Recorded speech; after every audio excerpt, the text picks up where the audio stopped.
And now, you're tuned into RBLR, the home of Tampa Bay's Reveler Sports. Hello, everyone out there in Tampa Bay and beyond. This is James Knowles coming at you for the RBLR Sports podcast. I am here running solo this week to cover the Rowdies and a little bit more than the Rowdies as well. So this week in the off season, we have an interview lined up, which I will get to in just a little bit. But beforehand, we will talk about some USL news and then get into that great interview, which I was very excited to do. And very happy to be able to get that done. Now, let's talk about some USL. Actually, beforehand, I do want to say, please like and subscribe to us on YouTube or subscribe on any major podcast platform. And also, you can follow us at RBLR Sports on any social media you like. We are on Instagram, Twitter, TikTok, Facebook, Threads, Blue Sky. I think I'm forgetting another one, but I'm probably forgetting a lot, actually. Eureka does a lot behind the scenes, folks. He is very, very busy with RBLR Sports stuff. Now, let's get into what keeps us busy here at the Rowdies show, and that is the USL. This week, we had actually a fair bit of Rowdies news. We are recording on Thursday night, and it's been a weird day. So earlier in the week, I will start off by saying Dejon Harris has been sold with a question mark to New Mexico United. In the 3 years that he was with the Rowdies, he made 81 appearances and scored 6 goals. And his time, though, has ended because, as I said, he is now on his way to New Mexico United. They said transferred. That was the word that they used in the press release. So I am assuming that means that his contract was bought out because he was officially on the roster for the 2024 season. If that's the case, then I believe obviously a contract has to be purchased before they can sign him to a new contract. But we don't have the details, unfortunately, of what any transfer fee was like. I would love to have that information, but RBLR Sports can only work with so much, and the transfer details, at least at that level, that much we do not have. Now, there is a little bit more news related to the wings for the Rowdies, and I am trying to avoid using the word speculation here because it's just been an odd day. So if anyone is on Twitter like myself, they have seen the Rowdies today on Twitter, first of all, announced that there was going to be a signing announced. So at 11 this morning, we had the supposed announcement lined up. And in anticipation of that, there were a series of flags that were posted on Twitter from the Rowdies account. Those flags were first Burundi, then Australia, then Canada, and then down to, the Rowdies. But there is no official announcement. So if something falls through, then we don't have this player necessarily. I don't want to say that the Rowdies have done and dusted, got a deal over the line, because at this point we don't actually know. But there were some internet sleuths, including Eureka, who works, like I said, very hard behind the scenes, who put together the player who fits that description. And as much as there are hundreds of thousands probably of soccer players in the transfer market and Wikipedia and other databases that I am forgetting as well, there appears to really only be one player who fits the description of Burundi to Australia to Canada and then to the United States. Well, that one, I guess, would not be official, obviously. But that player is Pacifique Niyongabire. He is originally from Burundi, like I said, but he moved to Australia at a young age. Australia actually has a very large population of East African refugee people. So a lot of those guys ultimately have turned into soccer players, and a couple of them play for the Australian national team now. Pacifique Niyongabire in particular, he does not play for Australia. He plays for his originally native Burundi. But he grew up in Australia and played for a little bit in the A-League there. He didn't quite make the grade long term as far as we have seen, so he moved to the Canadian Premier League last year. And with the Canadian Premier League past us, I guess, it looked as though the Rowdies were going to announce him today. Now, I only say that, again, without an official announcement, because he is the only player that I'm pretty sure any of us can find that fits that description, at least in terms of the flags. So if I am wrong, I apologize, but it seems like a very difficult thing to get wrong in this particular case. The only thing that I could see potentially going wrong here is that if they have delayed the announcement, maybe something came up where, there might be some problem with the contract, and I wouldn't know what that would be, obviously, from our position here at RBLR Sports. So yeah, that is kind of the Rowdies news of the week. We have a potential replacement for Dayon Harris, who has gone out the door. And to get more into Dayon Harris, I mean, yeah, he was a player who, again, he was here for 3 seasons, 81 appearances over those 3 seasons. And I think that Dayon Harris always fit the bill of a fan favorite. He was somebody that a lot of people were hoping to see succeed. Obviously, that includes Carlos and myself. I think Carlos talked about Dayon Harris every week as though, hoping that this was going to be his breakout week. And I think particularly in 2023, there was a rash of injuries. That is true of a lot of our players for this past season. But yeah, I think that really did hamper Dayon Harris's progress in this particular season.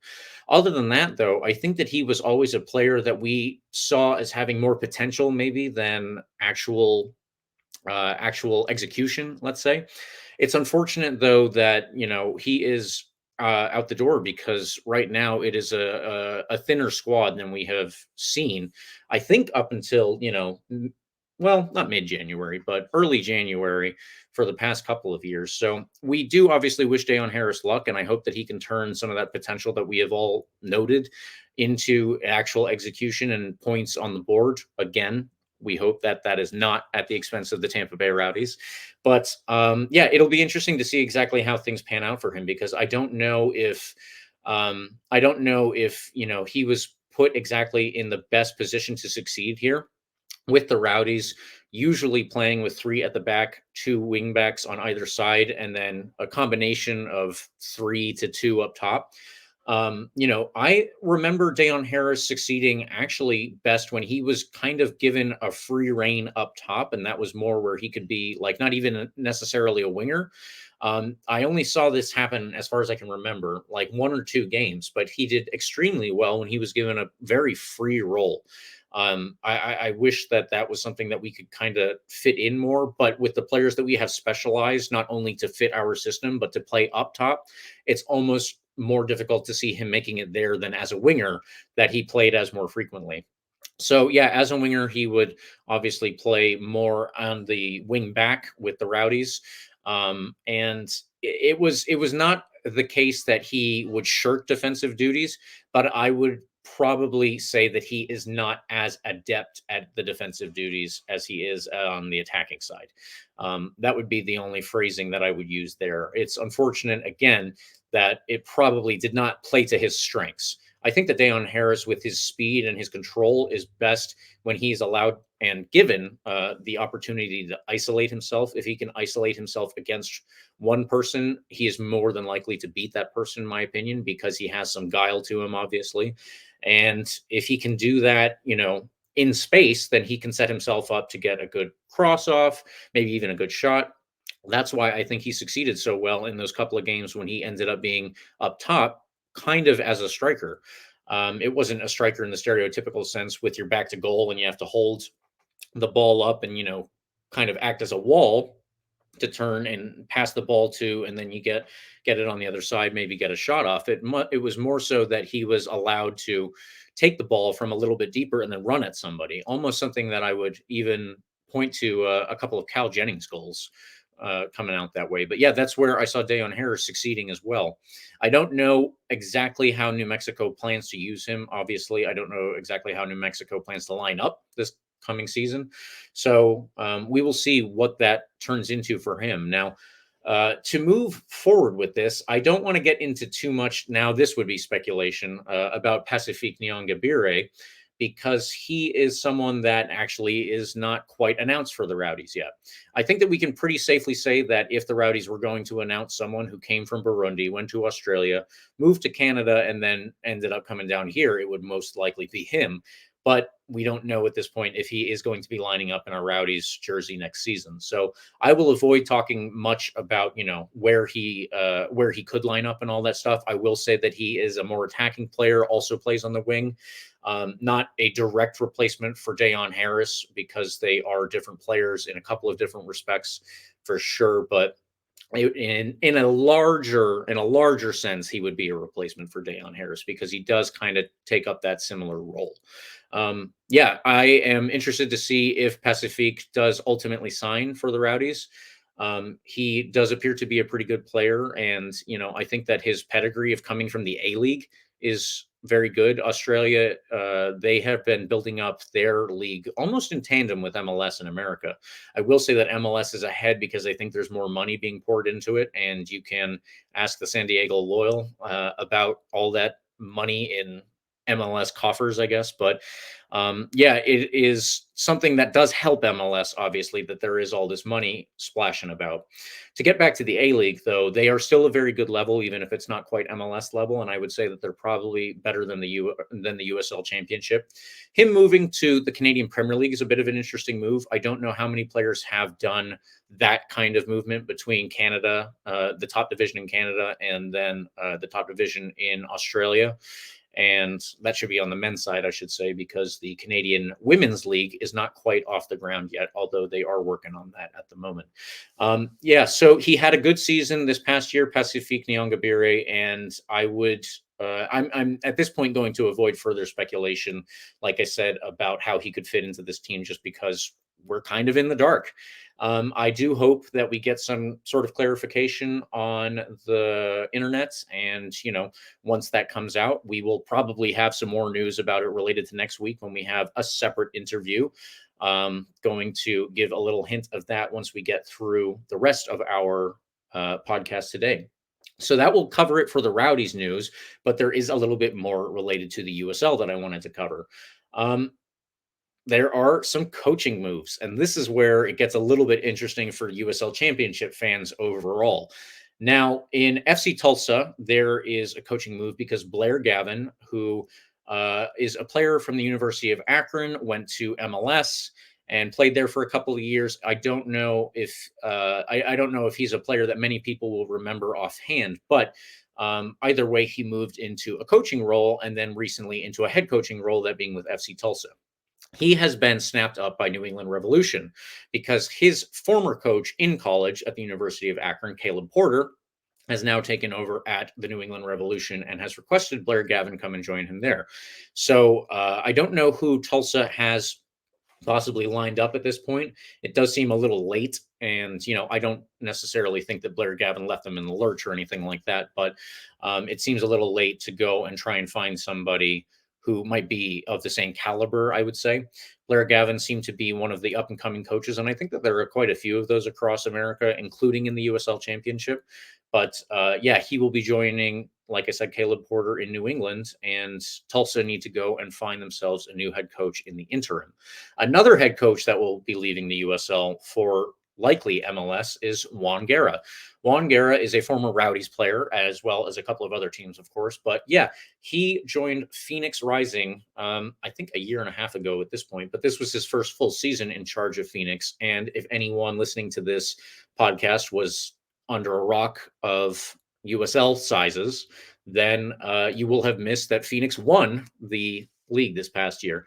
And yeah, it's interesting that Juan Guerra is going from winning the championship to moving up, where he will most likely be an assistant coach. Now, this is pure speculation at this point, although I will say that a lot of the scoops are coming from someone online who is extremely knowledgeable, and that would be Tom Bogert, a reporter for The Athletic. Reporting suggests at this point, I believe that Juan Guerra will be going to Houston Dynamo. That would be from what I have read, as an assistant coach. And yeah, it's just interesting that these two head coaches are going to MLS to be assistant coaches. And I wonder a little bit about the impact of that MLS money that I was just referring to, and how much that actually plays a role here. I'm assuming, obviously, that there is more money on offer. It's unlikely that people would give up a head coaching job to go be an assistant coach if that were not something that was part of the offer. But it's unfortunate for both Tulsa and Phoenix Rising, in my opinion, although Phoenix did just get Darnell King to come in as an assistant coach. So it'll be interesting. Now, Phoenix does have a head coach lined up, and that is former Phoenix Rising head coach Rick Schantz. Yeah, I guess that was an easy one to replace. He was previously with the club, and now he's just going to take over again. He's going to take over a club that has had success without him. It's a little weird to phrase it that way, but it is legitimately the case here. So yeah, I don't know exactly how all of this works out. There's probably going to be more coming out in the next couple of days or weeks. Obviously, at that point, we will have a little bit more information, both related to the Rowdies and these head coaching jobs, where we can stop this speculation that I've been affording myself here and see, if there's any more reporting that we can actually go off of about how they ended up moving to MLS.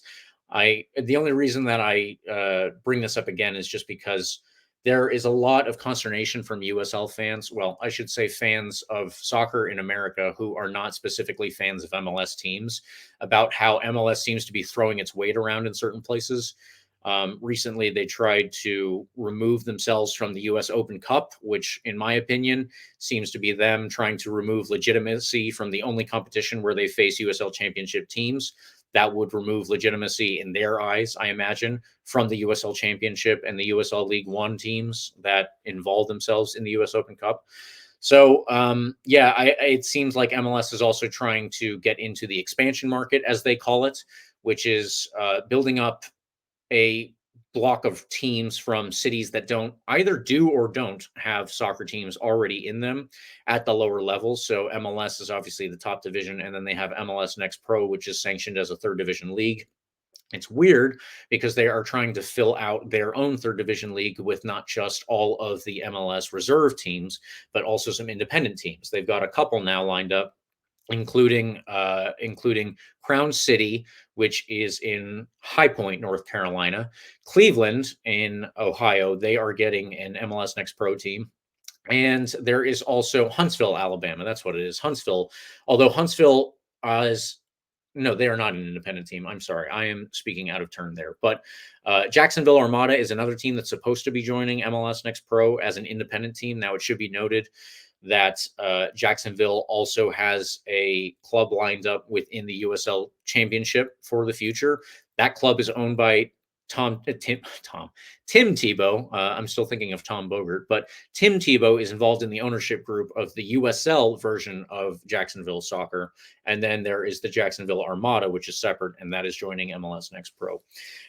Yeah, so that's my only qualm here, is just that MLS is possibly throwing its weight around and trying to snap up a couple more people that either are succeeding in the USL Championship, or, maybe they just want to mess with a couple more franchises down here. I really can't say. That's probably a little bit more conspiratorial than it really is, especially in the case of Blair Gavin. He obviously played for Caleb Porter previously in his career, so the fact that he's going to work with him again, that really doesn't, that doesn't necessarily merit any conspiracy thinking here. But Juan Guerra going to MLS, it's probably not the case that all the MLS owners gathered together and said, we got to pluck this guy out of the USL Championship and bring him up here and make sure that he doesn't help them anymore. But, it is unfortunate also that what appears to be a very good young coaching talent is making that jump one way or another. The only other one that I wanted to announce, which is strictly in MLS, is Troy Lesane. He is a player who was a coach who was with New Mexico United and then joined the New York Red Bulls Association, I believe, as an assistant. He became an interim head coach and has now been named the head coach of DC United. So that is another USL to MLS coaching idea, or another trajectory. And I don't have too much information on Troy Lesane or his time at New Mexico, but yeah, that is all of the coaching roundup news here. And one more piece of news before we get into our interview: the Rowdies will host a game that does not involve the Rowdies. That's right, at Al Lang on Sunday, the 21st of January. Flamengo from Brazil and the Philadelphia Union will be playing at 2 p.m. I have already got my ticket. I have actually notifications from a couple of other people, hopefully a couple of other people listening to this, that they will be going to that game. And I don't know how many tickets there are, but it is fewer, obviously, than the whole stadium. They are not opening up the whole thing, but how often do you get a chance to see Flamengo from Brazil and, the Philadelphia Union? I'm going to go there, and I'm going to try and see if I can find some some Brazilian chants to yell at Philly, and probably some Philly chants to yell at the Brazilian team. I'm sure that the Philly chants are going to be a lot worse, but it'll be a fun time one way or another. And I do think that it'll be cool to take in the scenes of these teams that are both in their off season and, they're getting ramped up for their real season, but they are playing at a higher level. And in particular, Philadelphia and Flamengo are both very good teams in their league. So those are probably two of the better teams in the whole of the Western Hemisphere. And I would like to take that in personally. Now, there is enough talking around it here. I have gone through all the USL news that I can. I want to get to the interview that we have. We are going to be talking to Madison Cox. Madison Cox is a local soccer player, and she plays not only for a local teams from the indoor circuit, but she has also played in Puerto Rico and a couple of other places around the United States. What is most fascinating for me about Madison is that she plays for the Puerto Rican women's national team, and that women's national team has the chance to play in the inaugural W Gold Cup. The W Gold Cup gets started in February, but there are 3 more spots to fill in that competition. And those 3 teams are going to be CONCACAF teams. We went over this last week, but one of the games that will decide who goes is between Haiti on the one side and Puerto Rico. Puerto Rico, obviously, like I said, Madison Cox's team, they have the chance to qualify, I believe, for their first ever tournament. Haiti made the Women's World Cup in this past year, yes, 2023. It's weird how time changes like that, isn't it? But this would be their first ever tournament, and it's going to be a very difficult competition it's going to be a very difficult game to get into this competition for them, because Haiti obviously has that very good team that made it to the World Cup and made a splash at the World Cup, in my opinion. But yeah, that is what we're going over here. As everyone knows, I am very, very connected to international soccer in terms of watching it, not playing it, of course. But yeah, I would like to, catch as many international games as I can. I will be watching all the AFCON games that start this weekend, all the Asian Cup games that start this weekend that I can. And when the W Gold Cup gets going, I will be watching that as well. So yeah, it's a real privilege for us to be able to speak with her. And I'm so happy that she has been able to join us. Before I do that, I do want to also say liking and subscribing is free, but if you think you might need some new threads this year, you can support this podcast just a little bit more by heading over to shop.rblrsports.com and checking out all the designs that we've got cooked up there. And now here we are with that interview that we promised with Madison Cox, a local footballer and indeed an international footballer for the Puerto Rican national team. You have a couple of big games at least one big game coming up. We hope more than that. And that was after a long qualification road to get here. So Madison, thank you very much for joining us. And how are you doing? Hey, yeah, thanks for having me. I'm doing well. I'm doing well. Just finishing up the holidays and just enjoying some family time, much needed. Yeah, that makes sense. I think a lot of people did similar things over these past 2 weeks. But to get into the interview that we were going with here, like I said, you play for the Puerto Rican national team, and coming up in the Women's Gold Cup, there are a couple more teams that still need to qualify. And as we talked about last week, one of those games that will lead to a qualifier is Haiti versus Puerto Rico, your national team.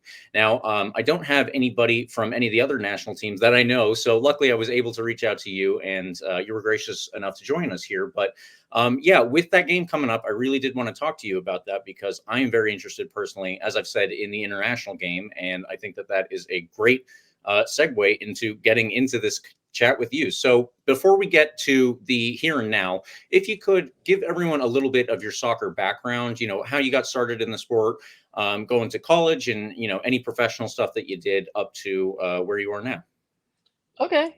Well, yeah, I grew up born and raised in Tampa Bay area. I played at Tampa Bay United, formerly Hillsborough County United, my whole career. So, I actually played for your father. He was one of my coaches. Mm-hmm. And then I went to University of Tampa because I was doing track and soccer for my freshman year. And then I transferred to Grand Canyon University, and that was in Arizona. And I just did soccer there. It was a little bit too much of the track and soccer at UT. Yeah. So, and up until then, I wasn't doing any of the national team. After college, I was a little burnt out, so I decided to take some gap years, but I found myself just back in Tampa playing soccer almost every night still. So after that little break for about a few years, the USF assistant coach actually became the Puerto Rican national team Uh-huh, coach. gotcha. So I reached out to him as soon as he became the coach because they had recruited me a few times while I was in college. So I reached out to him. I told him that I was of the nationality, and he had me come out to a local practice, one of his older teams, and that was essentially my tryout. And he brought me on, and my first game was in Uruguay. That was my Wow. first time, yeah, meeting the whole team, playing them 2 games, and I was on the team ever since in about 2020, 2021. Gotcha. So yeah, that was it.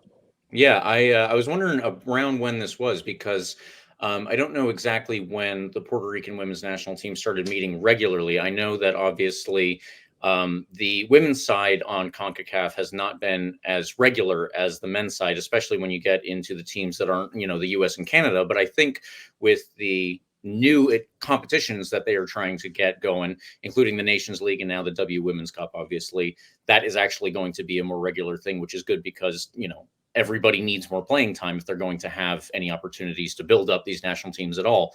And yeah, I was wondering exactly how you got in touch with them. So that's really cool. Did you speak Spanish beforehand? Or do you speak it fluently now? And how familiar were you with Puerto Rico in terms of having gone there or met anybody previously that you play with now? All that kind of stuff. Um, I went there with my family a few times growing up because I had some family members there on my mom's side. I can understand Spanish a lot better than I can speak it, but I'm getting there for sure. My teammates will tell you that I've definitely improved from my first visit, and they're great. They all speak Spanish and English too, Gotcha. majority of them, so it works out great. But yeah. What was the other part of that question? Just, your familiarity with everything, but I think you covered most of it there pretty much. So, with that being said, now you have gone over, getting in touch with the Puerto Rican national team. And the main thing that I wanted to get into for this interview, especially, was the qualification for the W Gold Cup. So, the W Gold Cup, for anyone who is just new to this, obviously there's the CONCACAF Gold Cup that's on the men's side, and that has been going on for however many years. Finally, there is going to be a full confederational competition on the women's side too, and that is the W Gold Cup, where they have invited, I think, 4 teams from South America to join, being Brazil, Argentina, Paraguay, and Colombia.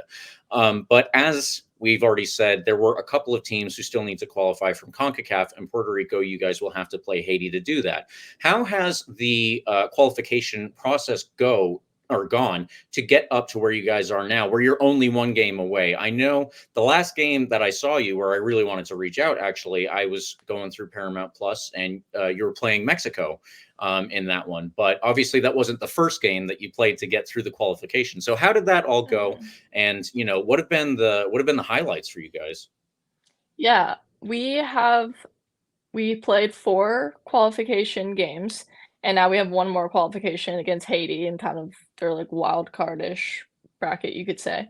And, Mexico was the winner of that group, but we played Mexico twice, home and away, and we played Trinidad and Tobago, Mm, twice, home and away. yeah, And, we started off strong. We went to Mexico in Estadio Azteca, and playing the Azteca is incredible. It's huge, and that was great. And we actually were up 1-0 for yeah, 35 minutes. So that was a huge accomplishment for us. We ended up losing the game 2-1, but when I first joined this team about 3 years ago, our first time we played for the World Cup qualifiers, we were playing Mexico, and we lost 6-0 to them. So going from 6-0 to 2-1 at their home turf was a great accomplishment for us. And it absolutely. shows the improvement of our team. So played them, and then we went to Trinidad and Tobago, and we won there. I believe it was 2-1 as well. Might have been. I believe it was 2-1 as well. And then we came back to our home turf, and we played Trinidad and Tobago again and Mexico, and that was in I believe it was October, November, and 2 games in December of 2023. So it's been a great qualification process. I'm so happy that CONCACAF has finally made this for the women's side. It's been great to like get together and be so constant with the national team, and it's really like helped improve our federation.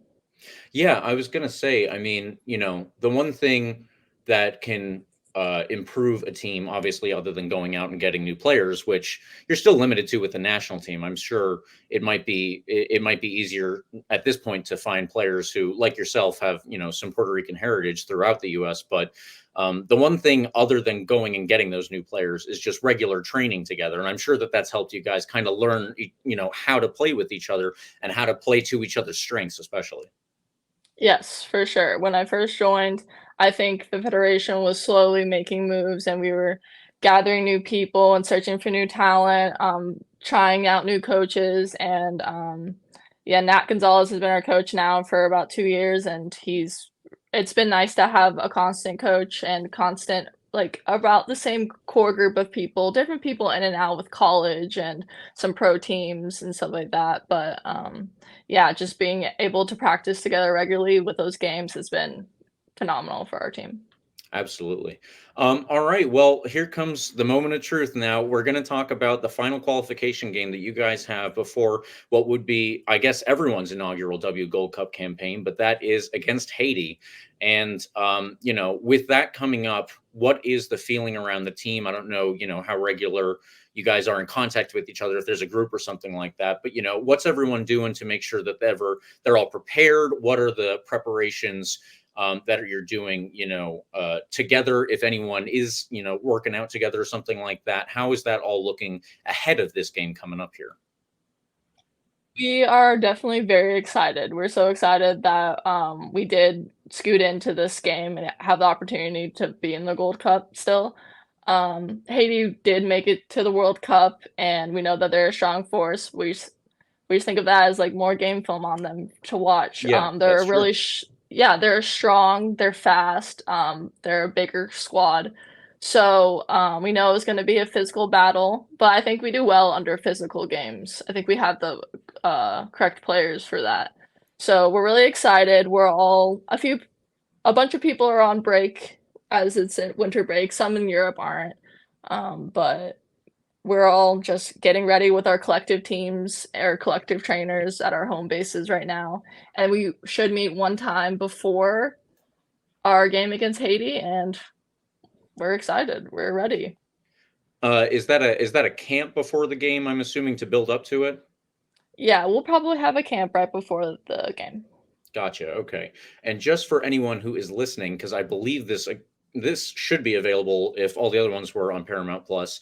The game will be February 17th. I'm reading it backwards. February 17th, and it's going to be in Carson, California. So if anyone who can attend or watch it, obviously, I will probably be trying to watch that game and see how it goes, as well as the other ones for those last couple of spots there. So do you guys have any secrets on Haiti, or are you trying to keep it all close to the chest, keep the cards hidden so that they don't know what's coming at this point? Nat usually likes to tell us our his secrets right before the game, so just so we don't even leak it out. So no, we're ready, and it's gonna be a tough physical battle. So it's gonna be a good game to watch. Absolutely. Absolutely. Well, like I said, I would like everybody to tune into that. I certainly will be. And yeah, the last question I have for you, because this is all about, your time with the Puerto Rican national team. You said you joined around 2020, 2021. What other than this game coming up here, because I'm assuming that's when, most eyes will be on you. What are the biggest highlights of your plan for the national team so far? What are the things that stick out in your head most of all? I'm assuming playing at Estadio Azteca, like you said, maybe your debut, stuff like that. What are the big moments that are like, wow, I can't believe this is going on? Yeah, Azteca for sure was one. That was incredible. Just the Mexican fan base is amazing, and they were so generous to us and as well. That was one. My first debut in Uruguay in their home stadium, which has lots of lots of heritage and history there. That was incredible. Another one, we went to El Salvador this past year, and did an Olympic event for our Olympic committee, and it had, essentially it was like Olympic Village. We had all the Oh, sports wow. there. Yeah, it was, amazing, and that we got to play once again, we played Mexico as well. We played them often. But, yeah, that was a incredible experience. I'm just grateful for the Puerto Rico national team because it's led me to all these countries and all these great memories. Yeah, I mean, that's cool. That's one of the things that I love most about international soccer is that soccer is just it's something that literally connects everybody from the southernmost points of Argentina up to Greenland, and then you could go all the way through Africa, Asia, and anywhere in between. But it's cool that it is a common language that everybody can speak here. Actually, I guess I should say what you're telling me there has inspired a couple more questions. But what other places have you gone to play with Puerto Rico? I know you said El Salvador, Uruguay, and Mexico. Apparently, a frequent opponent. But what other places have you gone to play in Trinidad too? Let's see. Yeah, been to Trinidad and Tobago, been to Mexico. Um, I believe we went to Anguilla at one time. Oh, okay, gotcha. Yeah, all the Caribbean countries, we usually play them. We like to say that we're the best in the Caribbean. That's something that we like hold very close to our hearts. Um, with one of my professional teams I played on for a little bit this past year, we went to Panama and I was playing with Puerto Rico Soul for a tournament there. So Oh, that okay, was, gotcha. yeah, that was a great experience as well. So I would say I go south very often. From Florida, which has been great. A lot of Hispanic countries. And Puerto Rico Soul. So, is there a professional women's league that's taking off in Puerto Rico at this point, or what is the situation there too? Yes, there is a professional league there. I don't know how long it's been, but it's been up and running. They have about, I think, 4 to 5 teams this past season. Um, Puerto Rico Soul was a team that I was on. They didn't play in this past season in the league. They have about 2 seasons per year. Um, but we went to a tournament in August in Panama for the Champions of the Caribbeans. They invited all the champions clubs from Guatemala, from Puerto Rico, and we played in a little tournament there, and that was a great experience as well. Cool. That's awesome. That's Mhm. awesome. Well, all right. So my actual last question for you is, I know, I've played against you a couple of times on, the five-a-side. And when I saw you playing for Puerto Rico, I noticed that you were playing at center back, and I was like, oh, I didn't realize that she was a defender. So I just wanted to ask you, what's your preferred position when you can go out there?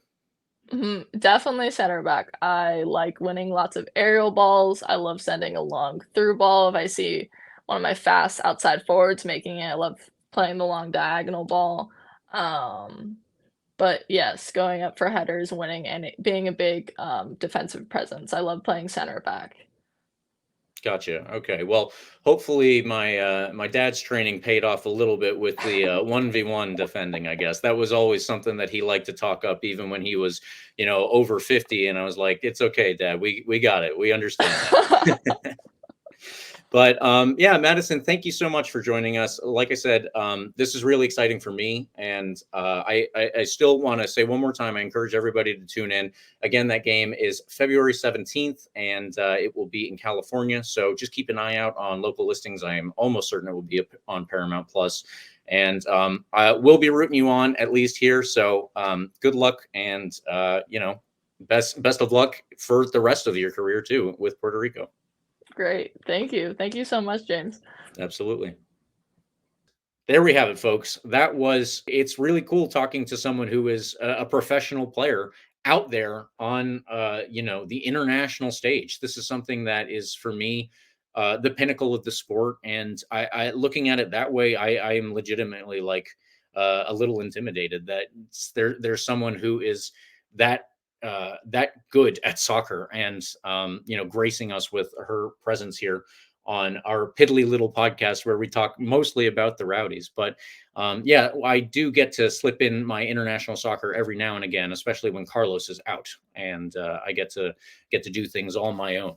But yeah, thank you, Madison, for joining us. I appreciate all of the insight that you had there, and you know, we are going to talk about the W Gold Cup as it goes on, hopefully with Puerto Rico involved. And it's a really cool time to be a soccer fan, even if you are a Rowdies fan, and we do not have Rowdies games to talk about.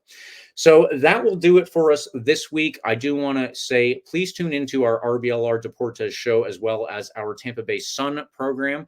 The Deportes show covers all of our teams locally in Spanish, and the Tampa Bay Sun program obviously also covers the Tampa Bay Sun.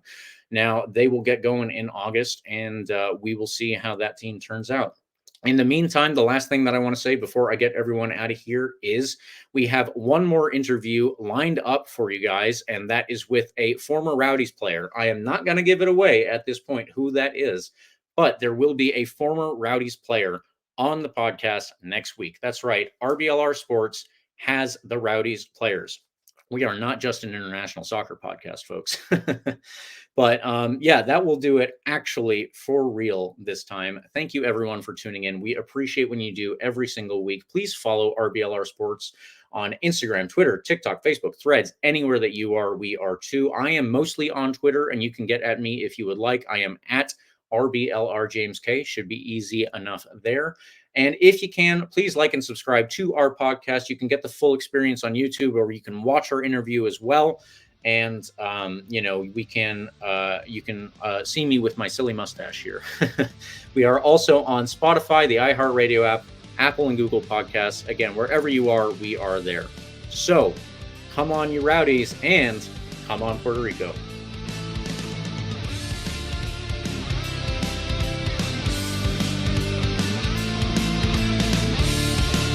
Thank you for tuning into this presentation by RBLR Sports.